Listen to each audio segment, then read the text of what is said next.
do a deal, what they're saying.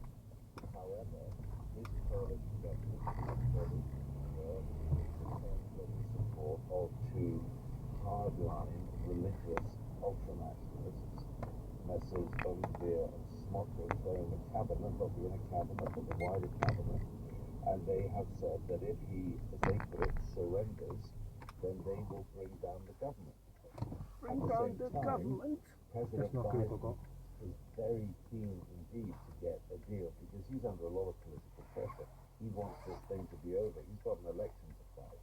So really it's coming at Netanyahu from all sides. And the thing about his style of government over many, many years as Prime Minister is that he's a man who likes to play for time. He likes to put off taking decisions, but this is very much now decision time. Jeremy Bowen, our international editor, thank you. Time is 22 minutes past 8. The breast cancer awareness charity Copperfield was founded 15 years ago by Chris Halenga after her diagnosis with the disease when she was only 23. And this is the style in which they encourage younger women particularly to check for the early signs of cancer. Boobs, what are you saying? Size and shape looks the same? Thickness and lumps? Nope, nothing new. Charity announced yesterday that Chris Halenga, its founder, has died at the age of just 38. Oh no. Chief executive of Copperfield explained what Chris's legacy would be. Do you know that since Chris founded Copperfield, there has been an increase in people that aren't fit. There has been an increase in people that are aware of the various signs and symptoms of breast cancer. She talked about breast cancer in a way that was positive and was accessible to people, removing that fear and some of the political language that was around at the time. And her message was one of real agency and empowerment. Well, we're joined now by Amy Blazy, who's one of those people diagnosed with breast cancer at an incredibly young age. She was diagnosed when she was only 27 and is now remission. Thanks very much for being with us. How do you reflect on Chris Halenga's legacy and the way she encouraged women of your age to check themselves?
Really underlines how had not been for messaging like that to people in Copperfield and that very sort of immediate, punchy way they put the message, but also kind of try and make it frightening. But without that kind of messaging, you would never change your breast at that point. No, and also showing what to look out for, because I now know it's not just for the doctor in that area of your body as well, which I believe now tell my friends and family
past 8.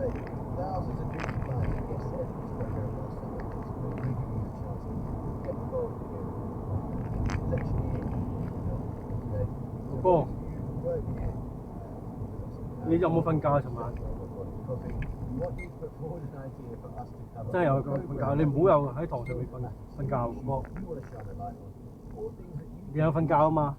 that really help shape our coverage. We're calling it Today Your Election. To apply, you need 你 to 今朝走上嚟係因為你冇瞓覺，所以走上嚟嚇？ 你真係一定要爸爸咁陪住你先得嘅，其實係咪啊？唔陪你咧，跟住你又會打機啦，嚇？ Couple sports teams might even say block of flats. Head to bbc.co.uk/today. Tell us all about your idea. Terms and conditions apply on our website bbc.co.uk/today. You'll find all the details, privacy notices, terms and conditions, and a deadline to get your idea to us. 31st of May at 11 p.m. If you want some hints and tips about how you can make your idea stand out, Nick and I have recorded a video to on the podcast. It's 28 minutes past 8. I think that means it's time for Rob. It is, yes. I found the frog in my throat and gave it a good talk. Good.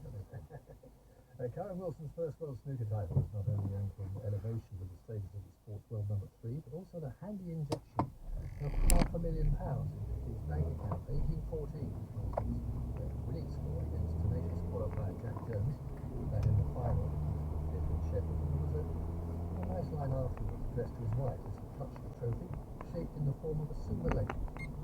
Yeah, I've got some bad news for Sophie. Unfortunately, she's going to have to move over tonight in bed. There's only one lady coming to bed with me, and this is this one. Yes, quite a trophy it is too. But now to the continuing story of Manchester United. Deep into the ways of form, they were given 4 Liverpool. That was last season, which they 8th in the Premier League, casting doubt on any European football next season. Severe doubts now also about the future of their manager. As injury problems, yes, but also worries about the current situation in the entire club. As a United problem, and the players are available, should have been better. Power and motivation to create so much selfish performance was not good. Well, now Chris White is so Chris White was known to Chris for him. It's not only humble, but also his humiliation, just how bad were Manchester United. My God, yeah, what he was like there for some part this season. It was a really well display by Manchester United defensively. They were messy, and actually it could have been worse. Even the 4-0 scoreline. Johnny Evans, Miro, he hated Manchester United centre-half pair. He couldn't deal with Crystal Palace, who by the way exceptional and have been in recent weeks. Under their new manager Oliver Glasgow, that's 18 points now from 11 games, so they are moving in the right direction. But even injuries aside, at Manchester United do have plenty. They were disjointed. It was an alarmingly bad offering, and they were outfought, and that's something that Manchester United fans won't accept. Yes, but you have to say, I suppose, it's hard to see how Pep can keep his job, even if United were the big city in the country. It is. The numbers don't read well for Ten Hag, unfortunately. That's 13 league seasons for Manchester United, the most they've ever had in the Premier League season. They're 8th in the table. Never have they finished below 7. So there is that real possibility of no European football next season. And as Ten Hag walked off the pitch, you just felt that all knew that this was a damaging evening for him and for Manchester United. He was defiant, as you heard, post-matches. But actually now there is a big decision for Jim Ratcliffe to co-owner of Manchester United in the summer, and after last night, Ten Hag really hasn't helped himself. Because away from Manchester United's top, there's also an interesting Premier League innovation concerning the match referee.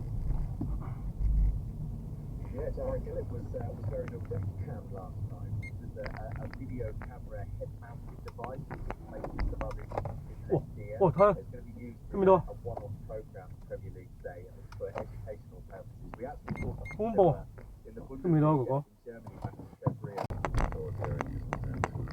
Solidarity because Putin wants to see the silence of the population in its complicity. We never talked about Brezhnevism or Gorbachevism or Yeltsin. But people have an ism after your name, that kind of means you've made an impression, right? We have one more ism in our history, Stalinism. And I would say that Putin, this is one more incarnation of Stalinism. He behaves like Stalin. And his power is personalized, like in Stalin's time. He prefers to use a lot of political repressions. Like Stalin, he is ready to keep his power until the physical end. And yet, in its early years, Putinism seemed synonymous with pragmatism. Fiona Hill is a former White House National Security Advisor. We took ourselves back to a different period. The first two presidential terms of Putin, for example, I think we'd have had a fairly favourable assessment of Putin because he really did many of the things he set out to do. He stabilised the country politically. He made the country solvent again. Russians, I would say, were living their best lives. The Russian economy and the Russian system is performing better than at any other previous time in its history. And now the war in Ukraine, I would say, going back to the annexation of Crimea, has really dramatically changed that trajectory. He's turned himself into an imperialist instead of a pragmatist. On paper, at least, this version of Putin is popular at home. Officially, he won more than 87% in the March election, but he faced no serious challenger. The votes widely seen as neither free nor fair. So how do Russians view a leader who increasingly styles himself as a modern-day Russian Tsar? To find out, I drive to the town of Kashira, 70 miles from Moscow. Here, a gigantic Putin portrait, a massive mural, takes up one whole side of the parking lot. In Kashira, Big Vladimir is watching. Нашел. Его рождение, I like it. The Valentina is showing flowers by the roadside. Putin has good ideas and does a lot for people. True, our pensions aren't big, but he can't fix everything in one go. Normal власти почти 20 лет. He's had nearly 25 years, I point out. Yes, but we don't know who comes next. If Putin goes, she replies. Across the road, Victoria tells me in Russia we're all expected to think the same way. If I say something against Putin, my husband says, you criticize Putin again and I'll divorce you. He's mad about it. He says that if it wasn't for Putin, life would be like it was in the 1990s. But when I ask the next passerby, Alexander, what he thinks of the president, it's dangerous now to express an opinion, he says. No comment. Most of the people I talk to here say they walk past the Putin mural without even noticing it now. They've got used to it, just like they've grown used to one man running Russia.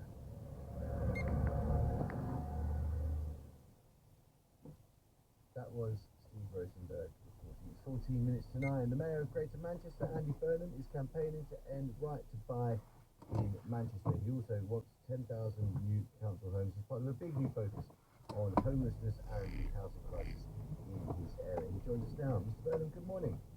Good morning. Why would ending right to buy make sense? Well, you're not quite right there. Good. I'm suspended from the 10,000 new homes that I will build with our councils over the next mayoral term. Because the problem is, at the moment, the housing crisis deepens every year, not just here in Greater Manchester, around the country, because we're still losing more homes from the social rented stock than are being built. And as I say, I'd like a bit to sort of, trying to run it back with the plug out. You can't get a grip on the housing crisis because councils actually don't have an incentive to build council homes if they know that if they lose them within a few years of building. So the big ambition here is to fix the housing crisis in a decade. I don't feel Greater Manchester can be the place I want it to be if we're still in the grip of a housing crisis. And Dubai has to be reformed if we're to get there. The motivation behind Right to Buy was, of course, to help eligible council and housing associations home at a significant discount. Why is that not working for you? Just explain the mechanics of why that's not actually achieving its desired, its intended goals. Well, I don't in any way oppose people owning their own homes, and it's been a policy that's helped a lot of people over recent decades. However, there was a problem with it at the start, and the problem was the councils were unable to spend the proceeds that came from selling of homes, so they weren't able to replace them. And it's a big reason why, decades on, we have a severe housing crisis in Britain, and that is why it needs reform. And I come back to it. I'm only saying suspend. I'm not saying end. I think you've got to get to a position where net you're building more homes for social rent than you're losing through right to buy. At the current moment in time, Greater Manchester is losing around 500 homes a year from the social rental stock. So obviously, you just can't look at that situation because that is just making the housing crisis worse every year, and you've got to do something to change that. The history of housing policy over the last 15 or 20 years in this country, no one thinks it's been a huge source of national success, is that basically we've done more and more and more to stoke demand without necessarily fixing supply. And I know that one of the things that you're talking about today is building those 10,000 council homes and addressing that supply issue.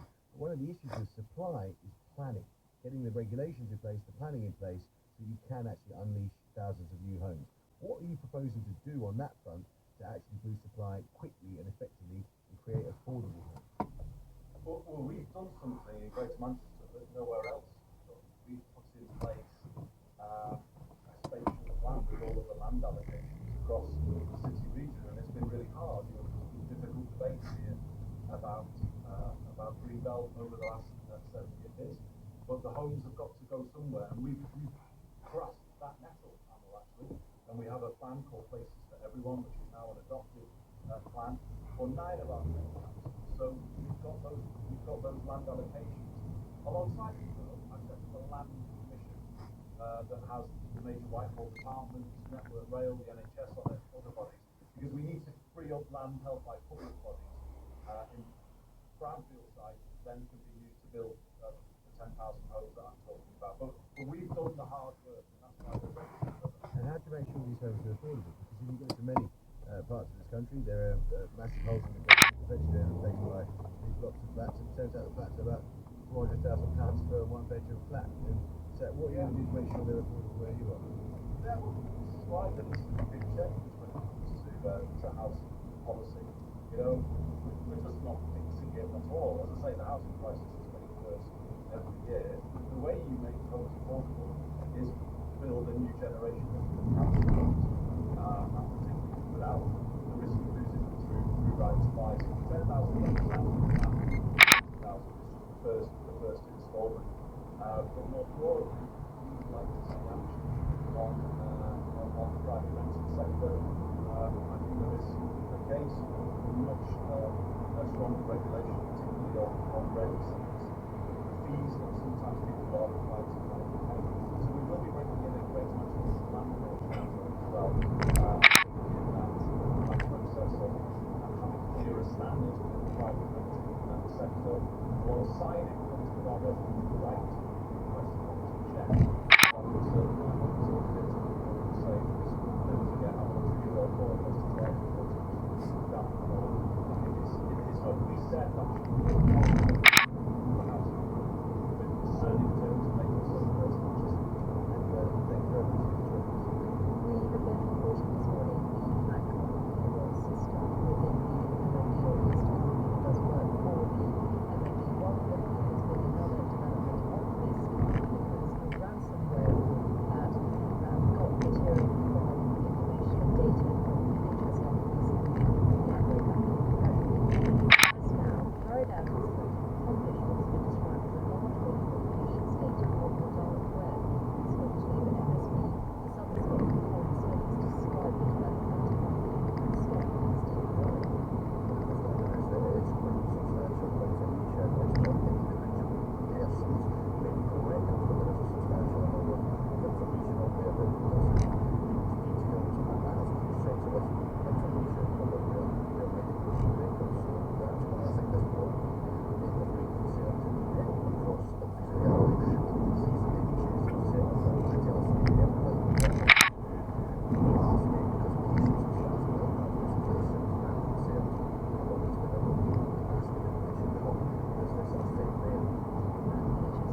2019. Well, he has now co-founded a housing project for ex-offenders, along with another man who was there that day, someone who's an ex-offender themselves, and also tried to save lives at the scene. Tragically, however, Jack Merritt and Saskia Jones were both murdered in the course of what was a conference about rehabilitation after prison. But we are joined by those two co-founders, Darren Frost and Steve Gallant. One is in the Northampton studio, that's you, Darren, and Steve, you also join us on the line. Welcome to you both. Darren, first of all, tell me about the name of the charity, Own Merit. Is that to do with Jack Merritt, who's one of those who died? Darren Frost, you there? I can probably answer that question. Steve, you're there, right? Yeah. Yes. Yeah, so on Merit, it's a nod to Jack Merritt. It's a nod to his character and what the best play was. But it also has a lot of meaning to it. And it's basically we say that we provide the services, the support, but only by your own merit will you succeed. So it's got a bit of double meaning as that there. Yes, which is very useful in conveying the ambition of what you're trying to do. Tell me about your own experience, Steve, because you went to prison, you were charged and convicted of a very serious crime. When you came out, how much of a problem was housing that sort of particular problem? I was taken to a hospital directly after my release, and then I was able to try and follow probation. But not everybody is as lucky as that. There's a lot of guys and they find themselves within homelessness. But in fact, there was a HMIP report quite recently on HMP where 333 men, as a third of the population, over a 1 year period, were released out of homelessness. So you can see the scale of the problem that a lot of prisons and people are having following this period of release. And with that in mind, some of the struggles that people are having, that's why Darren and I have decided to set up this model of Merit to help people who are at risk of release from prison. And Darren's back with us now. I think we're going to get to the water side of Darren in just a moment. But first, you used to work for the Ministry of Justice, didn't you? That's why you were at this conference. Is this the case that an offender might be released literally onto the streets, that the prison system doesn't try to establish that they have somewhere to go?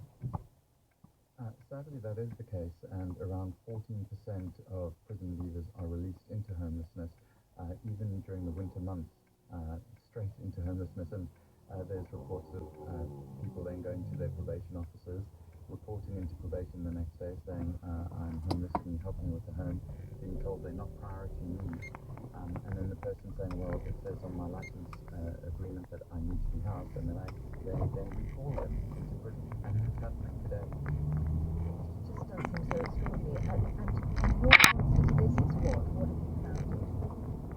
So we tried to take a different approach. It took about 2.5 years looking at all the other models that exist from a lot of partners and great charities out there. And we found that a lot of them rely on enhanced housing benefits. So where the council pays for the accommodation and they get up to, the provider gets up to £390 per person per week. The problem with this though is that the individual is told they cannot get to work. Because if they get to work, then they cause away expected to pay their accommodation, which is ridiculous. It means that they're having to give like £2,000 a month straight away to get out of that cycle. So your facility breaks that link then. In work and staying there for a short time? Yes, absolutely. Yes, I mean, Tell me more about it. Yes, where is it? How many rooms are there? How does it work?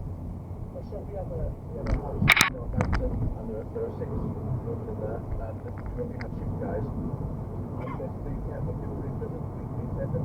We've got a little community going there, so the guys, they all support each other. And we've got people who develop this experience and the right to give people in prison. I think that's very important when you're in that situation, to have people around you know exactly what you're feeling. So we're quite a supportive community. How long can you stay, Darren? Because that continues work. It's there for a reason, isn't it? To ensure that those who need it most, who might not be earning anything and have to rent with, can access whatever temporary facilities are available. Absolutely. So the government has taken some strides in this. They have created a thing where a lot of men will get 84 nights of accommodation when they're released. Not all, 14% goes directly into homelessness. But those 84 nights, the idea is that the councils are going to help individuals as well. But what happens in reality is very few spend enough time to get settled, to get all their house in order, all their bank accounts and all the rest. So what we do is we offer the guys up to a year. And this makes a real difference. It gives them enough time to stabilize, to find out what they want to do, to settle, to do some training if that's needed. Okay, so thank you so much for telling us about it. Darren Frost and Steve Gallant, founders of Own Merit. That's all from us. Don't forget to look on our website, bbc.co.uk/today, for details of how to put forward your group's ideas for what we cover on this programme in this election year. Thanks to our editors Joshua Tyndall and Jack Evans. Goodbye.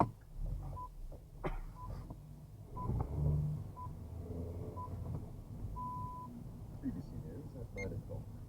China has denied being behind the hack of a payroll system for British Armed Forces personnel.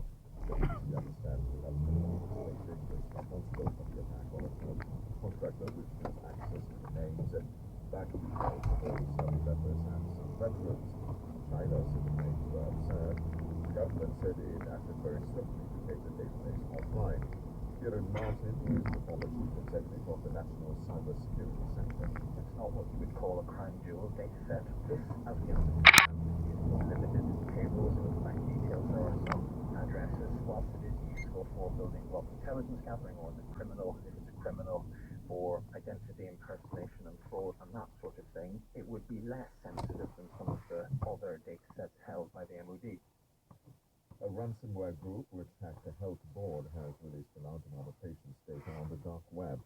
Cyber criminals accessed confidential information during an attack on NHS Dumfries and Galloway in February.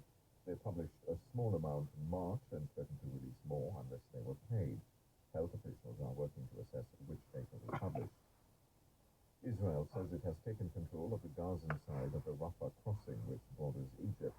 The Israeli military said it was engaged in a very targeted operation in the east of the city, which was bombarded overnight.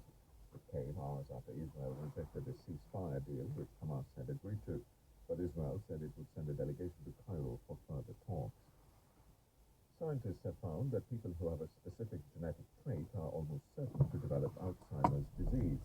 A study in Spain discovered that 99% of those who are over 65 and have two copies of what's known as the ApoE4 gene are likely to be affected and show early symptoms. BP has reported underlying profits of $2.7 billion for the first 3 months of the year.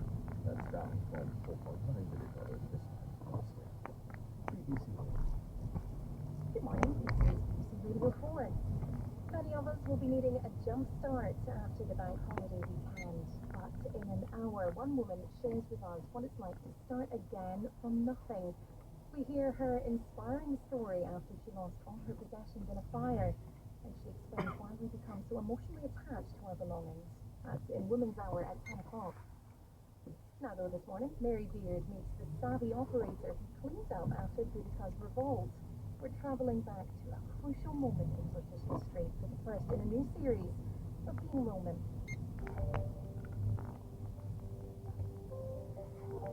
To know what it means to be Roman, you need to look beyond the sweating gladiators and the starched Shakespearean togas. There are fresh stories to be told and other lives we can piece together with scattered clues and new discoveries. I'm Mary Beard, and in this series, I'll bring you the stories of 6 fascinating people who lived under the Roman Empire. From a Pompeian moneylender to the poet who outshone an emperor. In this episode of Being Roman, we're in London, just after it's been burnt to a crisp by the warrior Queen Boudica. We're here to meet the Roman with job in Britain, putting it back together again. We're walking through the Roman Brick Galleries of the British Museum, and we pass lots of Romano-British tombstones. But they are absolutely done wrong by this one, which is huge, beautifully inscribed, wonderfully decorated. My guess is that it's probably the biggest tombstone we've ever found in Roman Britain. And it's put up to a man, as the inscription tells us, it's put up to a man called Alpinus Classicianus. It says he was the procurator, that's the kind of finance officer, Roman finance of the province of Britain. And it was put up to him by his wife. That's impressive enough, I think, but that's about as far as we'd be able to go if it wasn't for the fact that Classicianus actually has a cameo role in the story of the rebellion of the British Queen Boudicca in 61 CE. It was as if the Romans were surprised in the middle of peace, and it was surrounded by hordes of barbarians. Anything left was looted or torched in the attack. The temple where the soldiers had gathered together was besieged for 2 days, then stormed. The Britons took the upper hand and went to meet the commander of the Ninth Legion as he was coming to the rescue. They routed his legion and annihilated his infantry. Carrying her daughters in front of her in the chariot, Boudicca reproached each tribe, claiming that it was normal for the British to fight under a woman in command. The gods, he went on, were behind rightful revenge. The Romans My wife, my wife, Malak, and he is called Nas, Ahmad bin 12, and Ibrahim, my youngest, 9. Conditions there are uneasy. The gangster is being called to the right, and first flight during the time.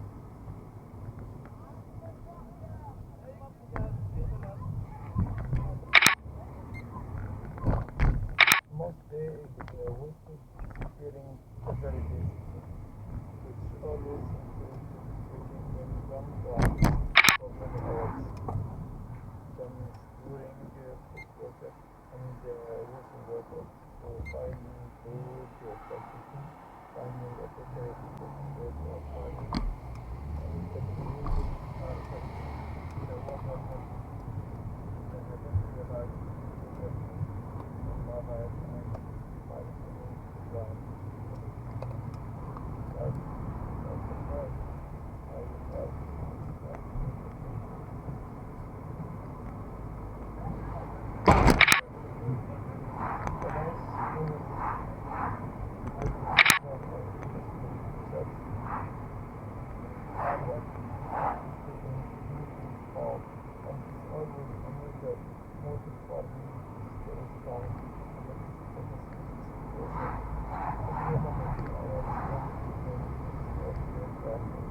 on the other hand, there are certain moments that consider especially who have lost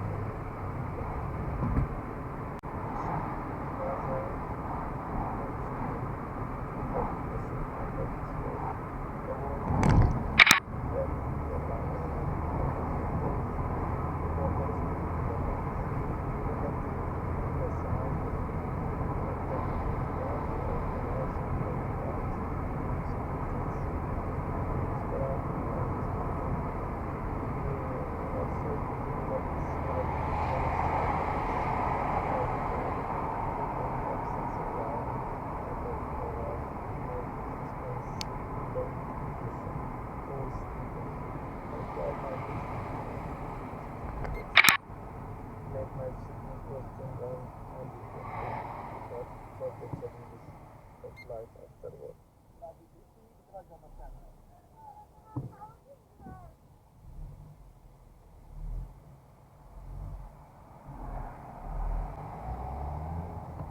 The swimming initiative is far more music than any kind of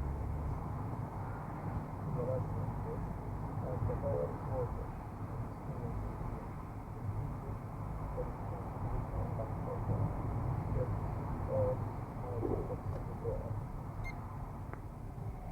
as a result, the sun is almost all foods I created early during the last year.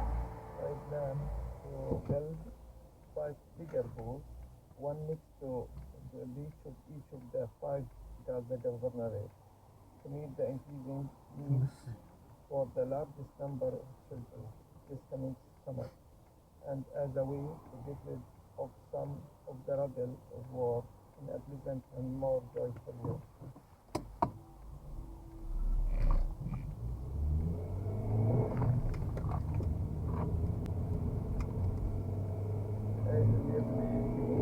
It's always in my mouth, that during day or night, then I sleep or awake.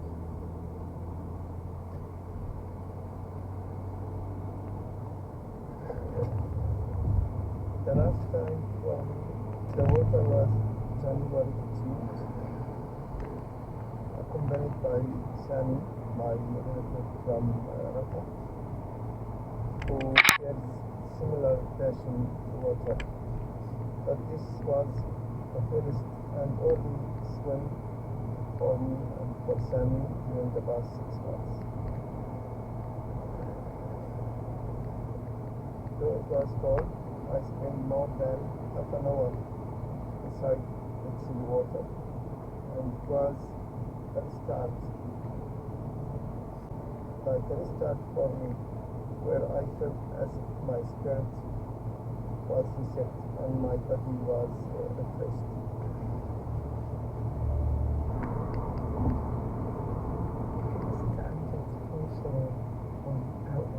Search the frightening freedom of the Gaza's swimming feature, identified dry fitting and produced by Louise Mills.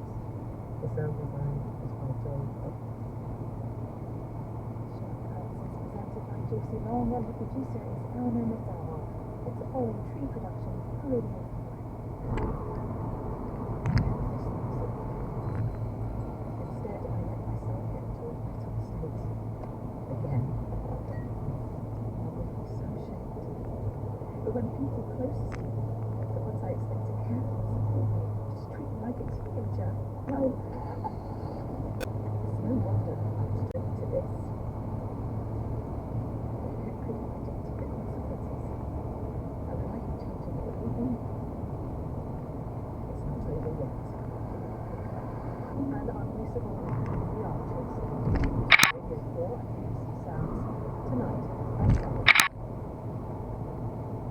Fear of void, we identify with the traditional organized religion in the rise and the growth of broader and diverse spiritual practices.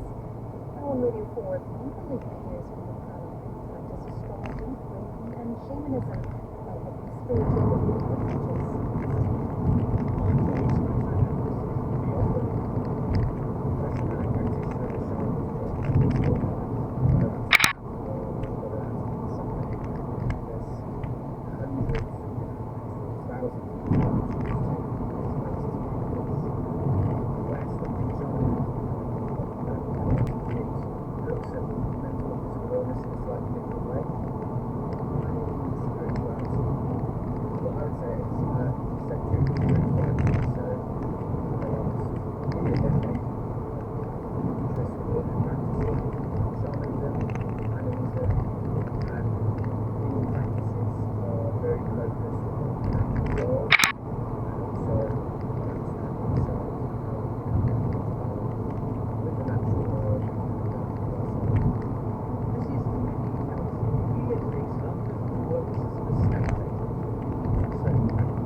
And that obviously led to a huge amount of unhappiness and unease and confidence, and I was looking for answers and ways out of that.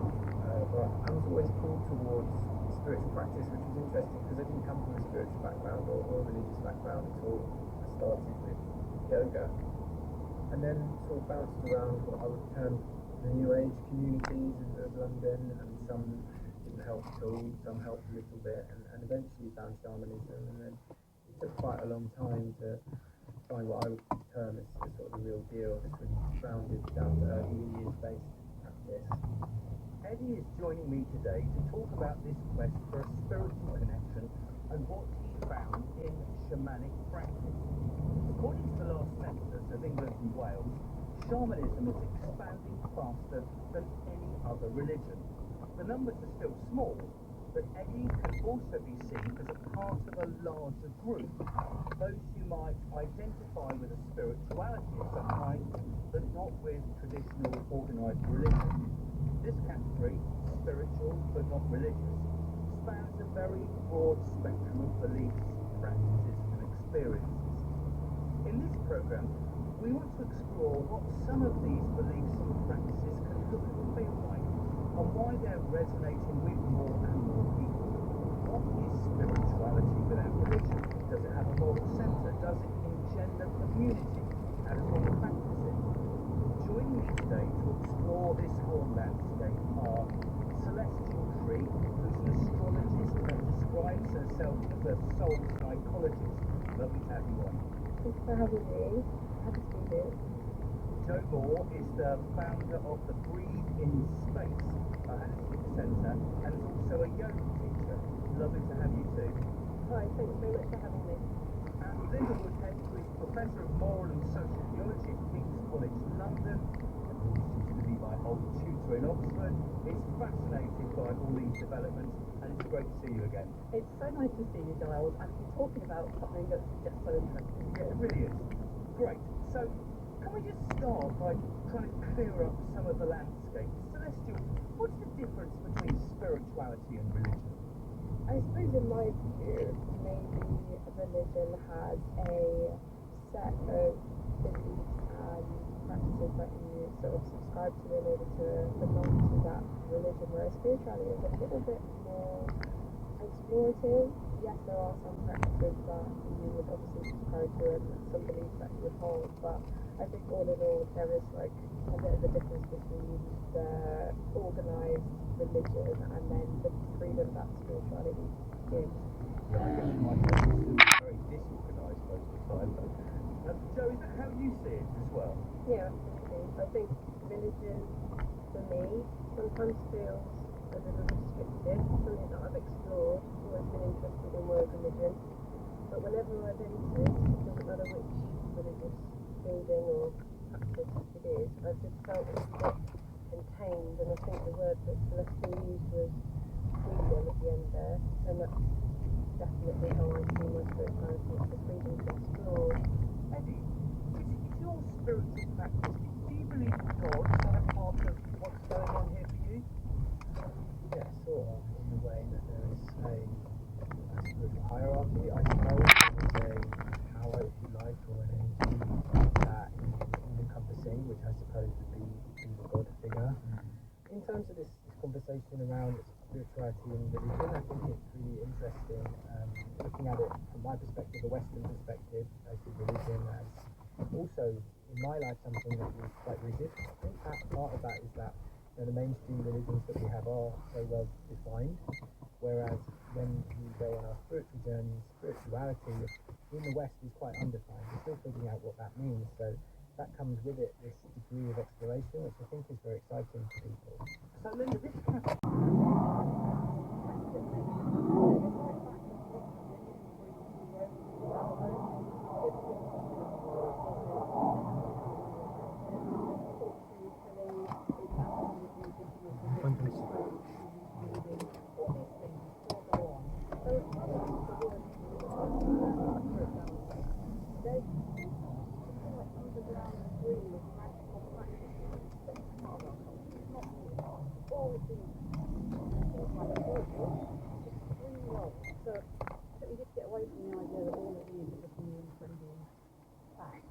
Eddie, what do you say to people who hear what you say and would be quite dismissive of it? Yeah, I get that a lot. I mean, part of me, to be honest, now a bit of a part of me is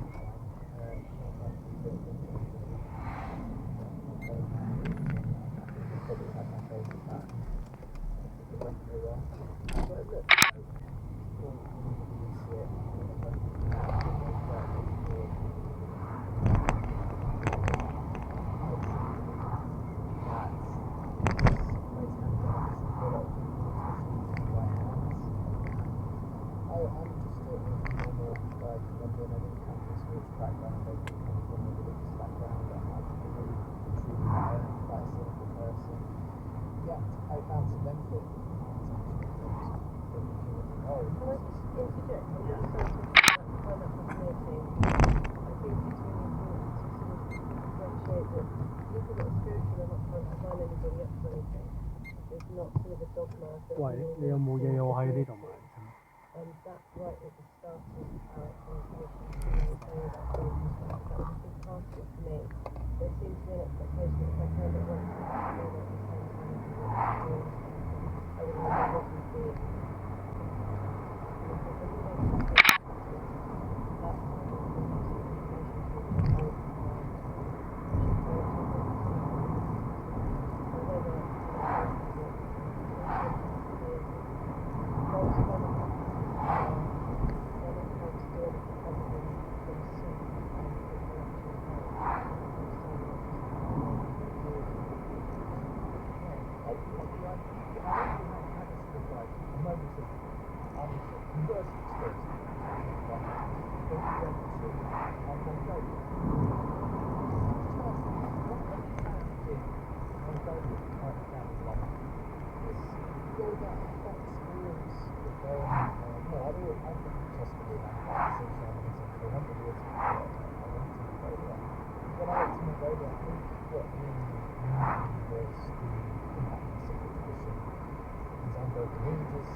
come to feel more settled with it and not so middle class guilty about it is because there are so many crossovers with traditions that come from this land where I was born as well, that cross over into yoga, or cross over into shamanism, or cross over into healing practices and magic and superstition and so on. And so yeah, although these things are readily available for you to kind of select bits that suit you, and that feels like arrogance. Alice, is our supper ready yet? It's real by when you play the game at table. Master Mosby, what should we play for? Games for a French crown, sir. Good. What? Not yet. Will. Please not. One eight. Yes, I do the game. America, there's two for Freeling. Aye, Master Arden. Now I can take you.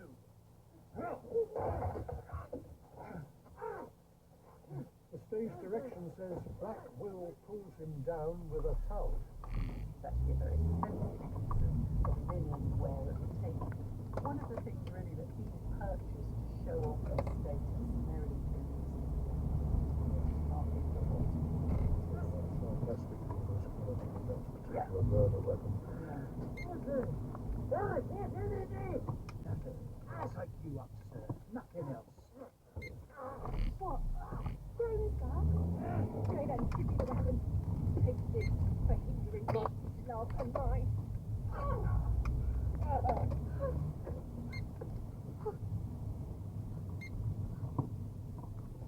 We two will leave you now. We have our gold. Mr. Saris, adieu. Mosby, farewell. And always with the moral lesson, the warning, that the crime leads inexorably to discovery, trial, and execution. In Arden, the executions are only reported, but later plays have the culprits hanged on stage, just to make sure the message gets across. That's the key issue. There's aberrant behaviour and its punishment, and the story are sufficient steps. Rather than justice, closure remains important from time to day. It's about wanting to at least feed the pigs enough that there is that somebody, somewhere, is using our stuff.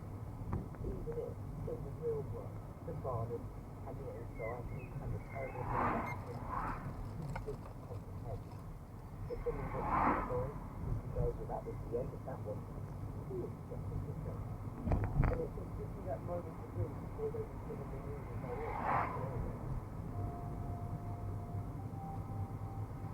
The Arden murder had happened 40 years ago, but increasingly the emphasis of true crime is on topicality.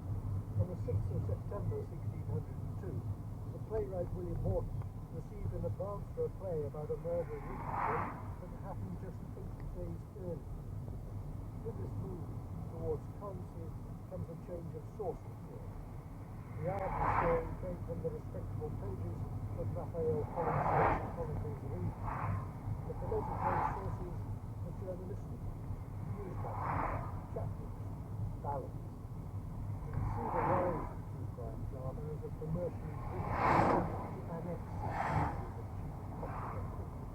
You read the book, now see it live in TV. And we see also its importance. Its repetition. For the first time in affairs that have been used in state. It becomes anything from an abstract to a nominal instrument. Hence the crime writer's insistence on a firm, strict talking style suitable for this repertorial role. We hope your pardon was uniquely tragic, wherein no private conscience was still to make it gracious to ear or eye, for simple truth is gracious enough, and its ignorance of blows. The truth of what happened went to the bare, uninformed state, or lazy stuff. The younger, corporate half of the cabinet who wrote those lines was essentially describing what people forgot to think of. And that was a word. Literally a couple of decades into a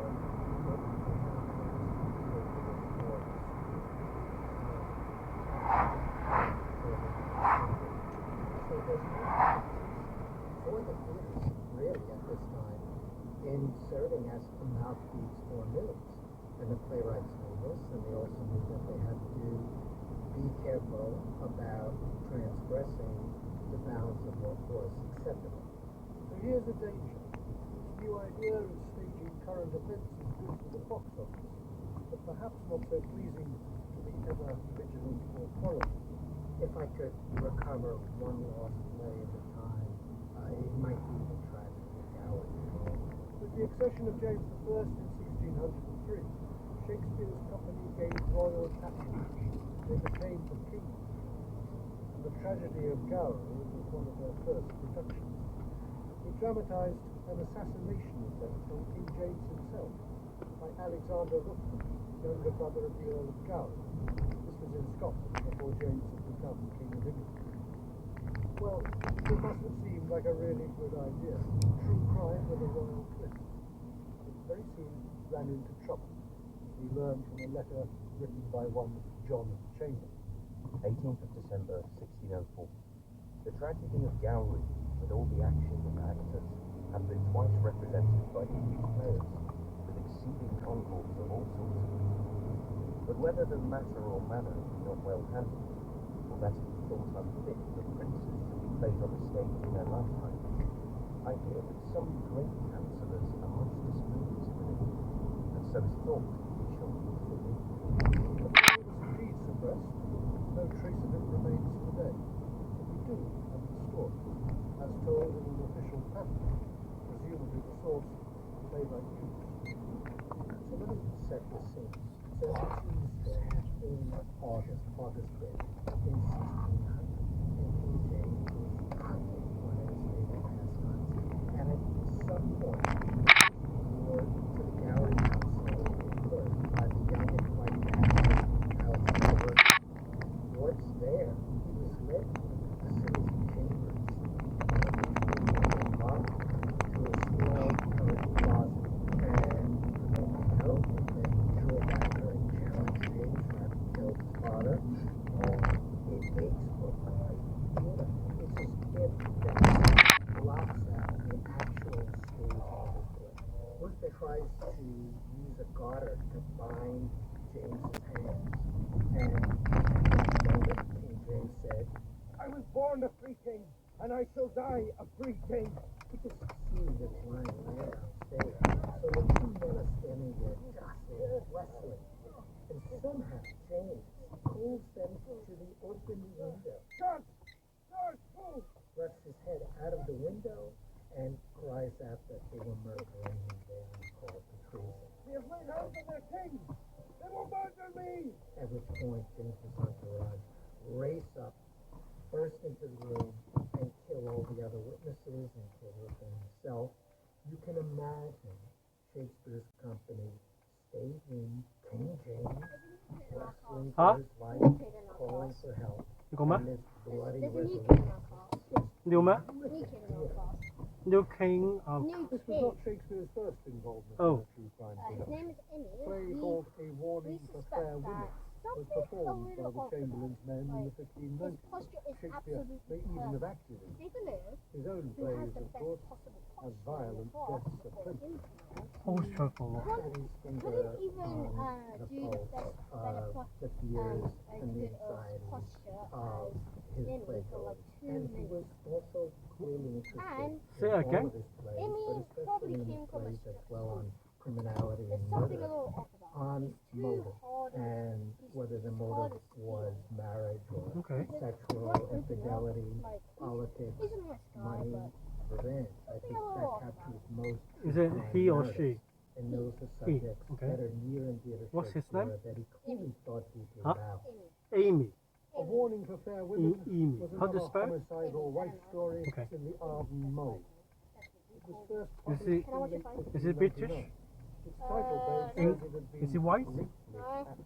Is he... I don't know, what his Almost background? certainly means it had been playing at the I don't newly know. built globe. We don't know that much. Is it like Sage? We don't know that much So, intelligence. we're back We where we suspect it began. came from On a Maiden Lane in 1599, with Shakespeare's company battling it out with the the Admiral's men literal 50 yards way down the they road gave of the the road. rules. 講。It's kind of just across two off. Okay. Short order in the last Yeah, we're not judging, just only one of these plays survived. we don't know much about the background, we expect that it came from. It was written by John Day and William Holt, two rising young stars in the Coco? Admiral's stable. Yeah? You have Virtually quite a lot of unknown. subscribers. It's a real cracker. How much? How much did The it get? subject is a You know double how murder many now? committed by an Well, I'll ale ask you to from guess Mary first. on the 23rd of August, Over than 100. victims Huh? were Over Robert than Charles 100. Yeah, but you had 110 this morning. mood of the play. I give you 3 chances to guess. Elizabethan noir. Business No. is bad at the alehouse. Higher, higher, 123. higher. 124. 195. Holy sh! Well done, Coco. Killings are graft. The murder west I can't believe it. stage direction. You don't do the thank you thing first. You wait till you get to 1,000. 1,000. Okay. Still Probably the boy leaves 100 his later appearance brought on in a chair with a hammer still embedded in his skull. Well done. And they all got it Black from a comedy worthy of Joe Wharton Really? or indeed Quentin Tarantino. 如果你今日有冇喺台上面瞓覺？ Dialogue is terse, down 嚇？ harsh voice. It's not. Here and there is Yes. You meant at home. in the shuttered alehouse of 你講咩 I thought you meant at home. No. I stayed away. Pilot Farm.？OK。爸爸要去買奶啊，西地杯冇奶。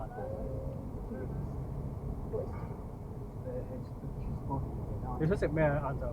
喂，夜晚。媽咪話焗嘢食。媽咪話焗嘢食。你想食咩？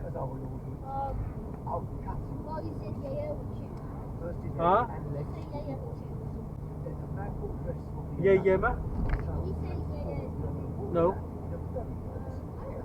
媽咪話焗嘢食啊。番茄蛋。No。焗嘢食啊！焗嘢食，知唔知咩叫焗嘢食啊？咦，你唔知咩叫焗嘢食好啲啊？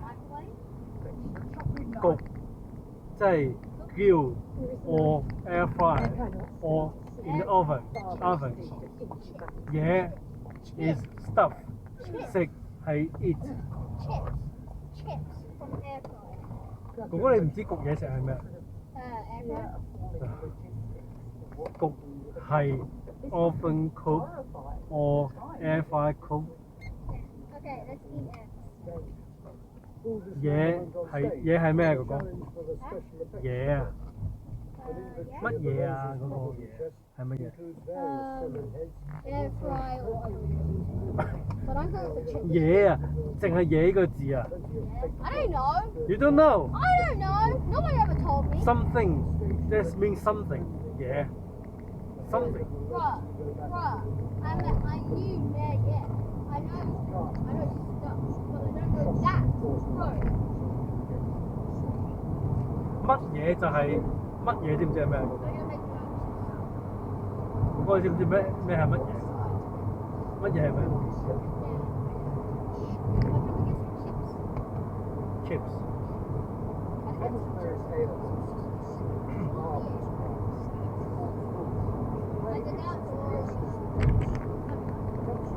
我買咗奶翻屋企先。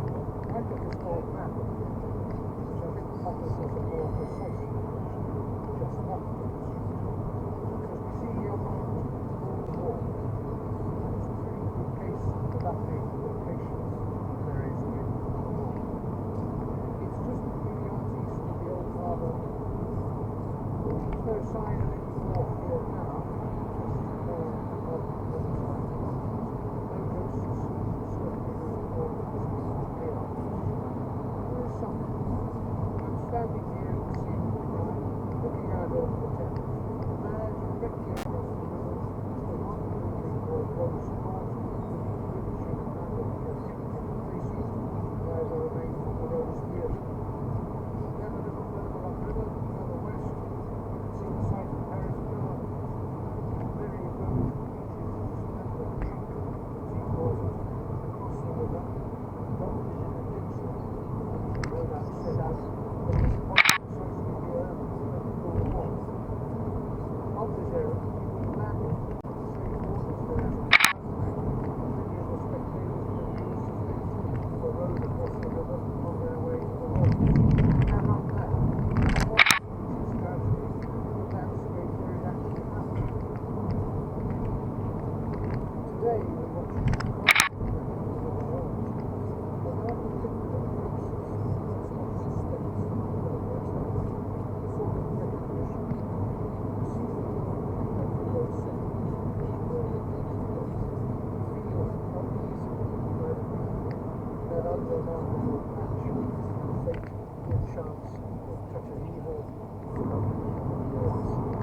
哥哥，你今日買嘢，你跟唔跟爸爸入去啊？但係爸爸要用我電話嘅喎。嚇？你跟埋一齊？OK。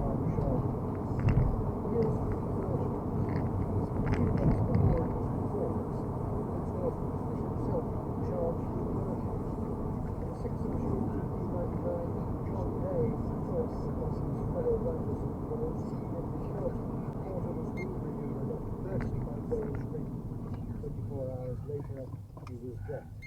Day was arrested and charged. With malice aforethought, he had feloniously killed and murdered the said Henry Porter. He was eventually acquitted at Southwark Assizes on a plea of self-defence, but that was in early 1600. When he wrote Beech's tragedy, he was a murder suspect out on bail. I'd hesitate to call this qualification for a writer. Certainly because violence on the stage of the road, violence in the real world on the road, story is that story, which is good. The first true crime craze, which was brief, and its products were often crude, sensationalist, and oddly obsessed with that patriarchal nightmare of being done in by your own wife. But for all these folks, it had a lasting legacy. The Elizabethan crime writers were the first to put real events on stage, and in that sense one might call them the founding fathers of the documentary. They challenged the accepted norm that tragedy was about high-born heroes and long-dead kings. These are contemporary tragedies. They happen to ordinary people. They take place in the parlour of a house in Faversham, in the attic of a pub off Thames. This was at least part of what drew the crowds. They came to see a play as not so much a pageant of distant events, but a kind of mirror in which they saw reflected themselves. This is not to deny the visceral attraction, dare I say, the charisma of murder. Did those who watch Beech's tragedy at the Rose share those twinges of guilt that we tend to feel? Northwest is part of the architecture of the city, its headquarters, the CIS building. Anybody that grew up in the north of England, anybody that grew up in Manchester, you're not going to go off the Co-op because of this. This is a short-term problem about heating, ventilation, and air conditioning, which I think they're sorting out. Context number 2. Let's just pause and remember what was in this area in Manchester a few years ago. Nothing. Nobody ever went. Now there's Etihad itself, which is City, there's a football academy, a hospital, a sixth form college called the Connell Co-op College. Note the sponsorship of the Co-op. I don't see the Connell Co-op sixth form college ever been mentioned in the London press. There have been 40,000 jobs created. You know, I don't have to be involved in this other than being a Man City fan, loving Manchester, but I have to say, $750 million has been invested by the football club in this area, including this project. It'll be open soon. And you know what? We won't read a word about it in the London press at all. It's only in the press now.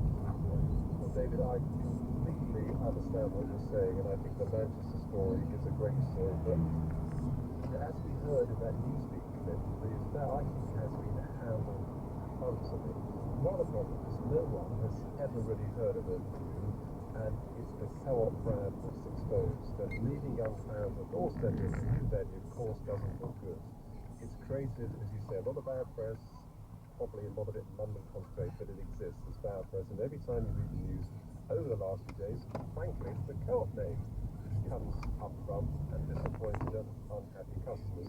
I think that's one of the risks with attaching your name to a venture like this. It's a brave thing to do, but there's a risk. You're kind of handing over your crown jewels and your brand values, and the Co-op, as you say, has proud values. I mean, it's just a quick word about naming rights. Essentially, you pay a lot of money to associate your brand name with a venue, a team, a football stadium, a product, and it's great for the brand when it works. And if I can allow a little plug for Arsenal as you did with Man City, I have to say, when the Arsenal Stadium, the Emirates, was first created, the Emirates airline was a pretty not very well-known brand, and it's become a huge brand, not just because of the Arsenal, obviously. Now, I go with my sons to to Arsenal, we don't say we're going to the Arsenal, we say we're off the Emirates. So the kind of the brand awareness has become really significant. Very short story, when I was at Centrica, which ran the British Gas brand, the marketing people were convinced that we should sponsor the Man United shirts. British Gas and the Man United shirts. But quite rightly, it didn't take a genius to work it out. We didn't go ahead with it because whatever the marketing people said, it was obvious that for the number of people who love Man United, there were a lot of people, customers of British Gas, who were anyone